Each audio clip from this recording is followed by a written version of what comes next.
There's some big changes this season in Marvel Snap, and we're going to talk about all of them. Some are already implemented, like these changes is featured and hot locations that we're going to discuss, and these changes to rank mode that were already introduced, making it easier to climb up that ladder and get better matchmaking. And we're talking about all the things that are upcoming this season, the upcoming cards, locations, deals, and everything else, Valley Club. So if you're ready for all of that, find that like button.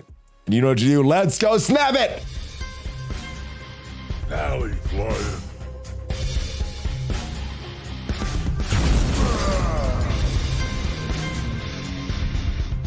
Hello, Valley Maniacs. Welcome back to the Valley Snap channel. I am ValleyFlyin. I hope you're having a great day, and I hope you're enjoying this new Days of Future Past season in Marvel Snap. We're going to talk about all of the changes that were already implemented. So these changes to hot and featured locations, the changes to the ranking mode that you may have already noticed, and then we're going to talk about these things, the upcoming cards, upcoming locations, upcoming bundles, and everything else that you can expect this season in Marvel Snap. Now, it's your first time here on the channel. Hit that subscribe button for more great Marvel Snap content. We got deck builds, news, tips, tricks, everything to help your Marvel Snap experience on this channel. So if you want all the latest news, hit that subscribe button so you stay up to date with everything else. But without further ado, let's go and talk about these changes that are implemented right now to these hot and featured locations. And this is from the Marvel Snap Twitter account last night. We're making some changes to the featured and hot locations. Both now have 24 hours and have a 50% chance, both are now 24 hours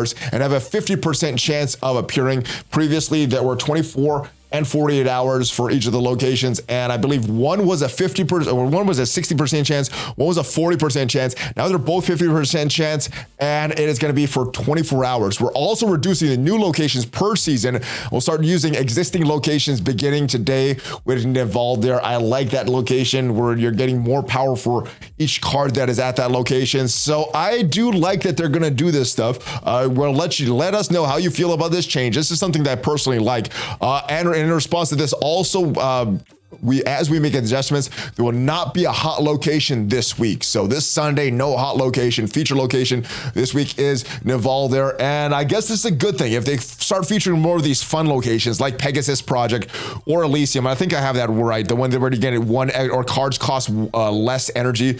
Those are fun locations. And I hope they do more of these things. And less of these limiting locations like Death's Domain or Sanctum Sanctorum or Subterranea or some of these not that fun locations, or one that you switch your decks with your opponents. And yeah, I hope they do more of these fun locations when they're choosing these featured and hot locations, and not so much of these ones that limit the gameplay and just kind of screw up all your deck design and everything that you're trying to do in a game. But let's move on. We also have a tweet from Glenn Jones. This is also yesterday.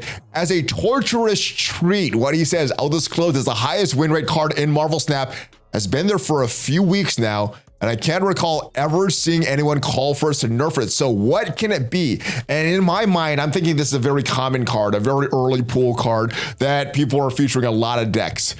Enjoy speculating. Maybe I'll tell you what it is when it drops from one. We have a few replies and a few responses from Glenn Jones that I do want to cover before we move on. I'm not sure about if you imply if there exists a causal relationship between win rate and nerf. I have 3 questions on the statistics problem. Was Zabu number 1 before the nerf? Was Red Skull number 1 before Shuri? And in Hearthstone, Battle Rage was the lowest drawn win rate card in Enraged. I'm not sure what that means. I'm not a Hearthstone player, but if you have played that game, you probably know what that means. All right, but Glenn's response, and just to know who Glenn is, guys, Glenn is the principal game designer at Second Dinner. So he is the one that does a lot of these balance changes, is what he said in the past. All right, and what he says in response to this question, though, there is a relationship between basic win rate and nerfing, but I value other metrics more. Deck win rate, deck cube rate, deck play rate, card cube rate, card win rate in a given deck. Zabu is never number 1 before in basic win rate,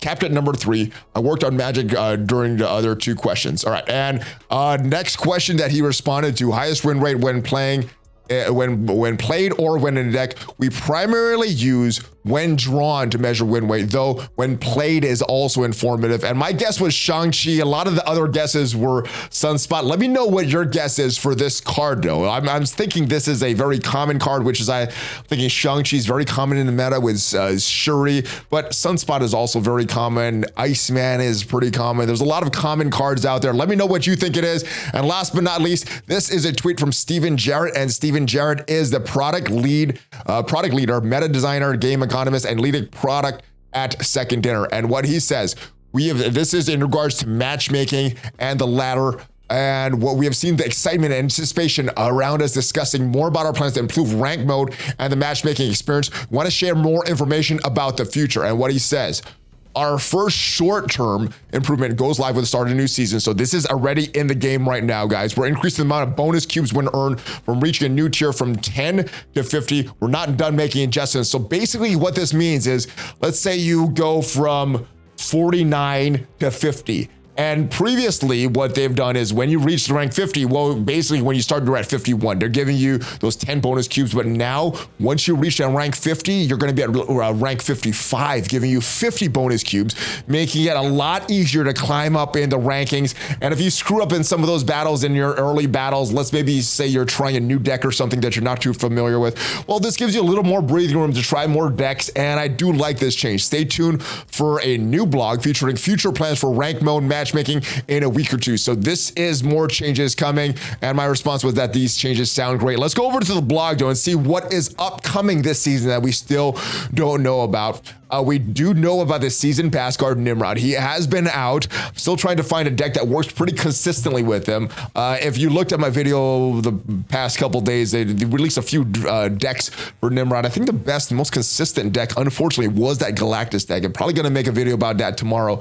But it doesn't seem like a very necessary card. Now, I do think that the season passes, regardless of the card, are worth it for the extra value that you have in the season pass. But as far as just the card Nimrod, my initial assessment was probably around that MODOK level. I think he's a little worse than MODOK in where he fits in the meta. You really need to do a lot of things to make him work, and I think a lot of other decks are a lot easier to make their play patterns work. All right, so this is what the season passes include: some variants for these cards: Sentinel, Wolverine, Nimrod, a new card back, some avatars, some pretty good stuff. Like I said, I do think the season pass is worth it all the time, just based on the other resources you get, whether the card is a good card or not. I do think it's a good value there. All right, let's talk about the new cards that are coming, and we have dates for all these cards as well. The first one is this card, Master Mold, and what it's going to do: add 2 Sentinels to your opponent's hand, which is an interesting thing to do. You're giving your opponents more cards, more resources, and in a lot of decks, this doesn't really fit. Now, the good thing is you're kind of disrupting their hand, because there's a maximum 7 cards that you could have in your hand. You put 2 Sentinels in there. They're both 2/3, so they're not going to give them a lot of power. And unless you're discarding a lot of cards, well, every time they play one of those Sentinels, they're going to get a Sentinel back. So they're kind of disrupting their hand. Also works great with cards like Ronin and things like that. So this is going to be a very interesting card. I'm very interested to see what kind of decks work, and if this is going to be a card that's like Nimrod, that works in a lot of theoretical decks, but as you start to try this card, doesn't really work, or if it's going to be something that works exactly what we're running and there's not a lot of counters. Although with Leech out there, a lot of these cards aren't going to work properly right now. All right, Negasonic. Now this one won't get Leech. Normally Leech is played on turn 4 or later, so if this is coming on in turn 3, this won't get Leech. Although if you hold this in your hand, Leech can still screw up Negasonic Teenage Warhead. But what's going to happen with this card, after any card is played here, destroy this card and that card. Seems to have a lot of great synergy with Nimrod, although there's a lot of things that can screw up this play. Arrow, Cosmo won't screw up this play, and but if at any time you play a card there, that could totally screw up this play, because this card's going to get destroyed. So if your opponent plays a card to this location before you're able to do your Nimrod play or whatever you're trying to do to destroy that card, well, it could totally screw this up. I see this as a great card if you get this to work properly, but I think it's going to be very challenging to get this to work properly. I don't think any of these first 2 are going to be worth that 6,000 collector tokens as this enters Series 5. But last card is going to be Kitty Pryde. So sticking with that mutant theme here. And I like that they're adding these cards, but as far as what this card does, which when you can return this card to your hand and gain 2 power. So I see this working on turn 1. You play this card. Turn 2, you return this to your hand, and you're getting 2 more power, turning it into a 1/4. If that is how this card works, potentially you could return this card to your hand more often. Turn 3, you then play this card again for another 1 cost. Turn 4, you return this card to your hand, giving it 2 more power, giving it a 1/6 pretty much. So basically you're spending 3 energy to get a 6 cost card out, and you can't synergize this with cards like Beast that could pull this back. Falcon could pull all your 1 cost cards back. So could have some decent synergy, but if you're just playing Kitty Pryde on its own without any other cards, I guess the max value you could get is a 3/6 with this, and that is if it's played in how I'm thinking this is going to be played. So I don't think any of these are going to be worth that 6,000, but maybe once it drops down to 3,000 in Series 4, if these are great in some decks that you're using, then pick it up then. Or maybe even wait till they're dropped down to Series 3, and you can pick this up for 1,000 collector tokens. All right, we do have the dates of all these. So MODOK, the Season Pass card from last season, is dropping down to Series 5 yesterday. So he should be already in Series 5. If you see him pop up in our collector shop and you want to get that and lean into that discard archetype, then you can, although I don't know if it's very strong in this current meta. Master Mold is coming out next week on the 14th of March. Negasonic Teenage Warhead is coming out the 21st of March, and Kitty Pryde coming out the 28th of March. Season Pass releases will appear in the token shop and from collector reserves. That's where you could get these shops. They do say that they're changing some of these, the ways that we can acquire these cards, some of these newer cards, because it doesn't feel good if there's a release of a new card and nobody's excited about it because nobody can get it. So hopefully that does change.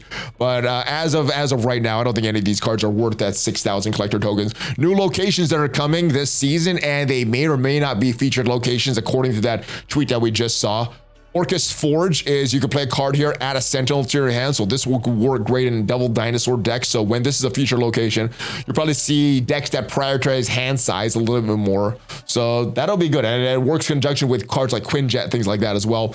Krakoa on turn 5 takes over and plays both cards, players' cards for them. So it'll probably have the bad AI like an Ego or Agatha Harkness, and not the good AI like the bots that you may or may not play against. So this is an interesting location, like a light version of Ego. And Asteroid M, kind of doing what Magneto does. After you play a 3 or 4 cost card, move it here to this location. So some interesting locations. They don't look like they're too bad. Some of the locations that don't let you play or add rocks to your hand, this doesn't seem fun. These actually seem pretty good. We got some new variants coming. We see the variant examples for Nimrod, Cable, and Domino. We're also getting more mutant variants as well. You can see the list down here on screen. And we have a Steampunk variant rush coming. This is going to go live between the 21st and the 4th of April. So if any of these Steampunk variants you want, Bishop, Falcon, Shocker, Cerebro, Yellow Jacket, I would start to maybe not upgrade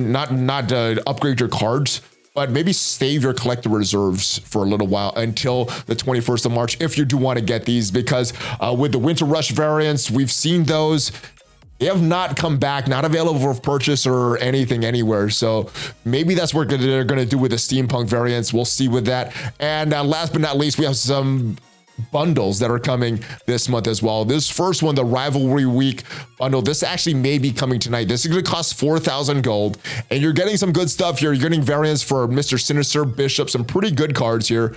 You're getting avatars for both of them as well. The big thing in this one is that it's going to have 1,500 collector tokens, which are probably the most rare resource in the game right now. So this is going to be very valuable. If you want to purchase this for the gold, it's hard to place a value on these collector tokens, but I think this is going to be a great value with all these collector tokens. You're also getting some credits here, some boosters for Sinister, some boosters for Bishop. So I think this is one that I may be picking up. I'm not sure if this is for everyone, but I think just based on these collector tokens being in this, I think that is worth it. It may not be the best gold to collector token ratio that we've had in the past, but I think I'm going to get this one. This one, I think I'm skipping on. This one, if you are a fan of these variants and are purchasing variants in a store, I think this does give you some value there. You're getting 3 variants, probably 3 ultra rare variants, which would cost 1,200 a piece in there. You're also getting these credits, some boosters for each of these cards. So this is great if you love these variants and you're purchasing variants anyway. You want some boosters. This is not one for me, though. I don't think I'm going to get this one, but I do think I'm going to get this Rivalry Week button. That is it, guys. Let me know what cards you're looking forward to obtaining the most, what location you're looking forward to, and how good is these new matchmaking, climbing up the ladder, the matchmaking features, and these climbing features for the ladder. I like all these changes, but let me know your thoughts, guys. Hopefully you have a great rest of your day. I will see you guys next time. If you haven't already subscribed to the channel, hit that subscribe button for more Marvel Snap content. Check me out on social media and check out some of the other videos on this channel. I'll see you guys next time. Have a great rest of your day. Hulk Vespam ValleyFlyin out.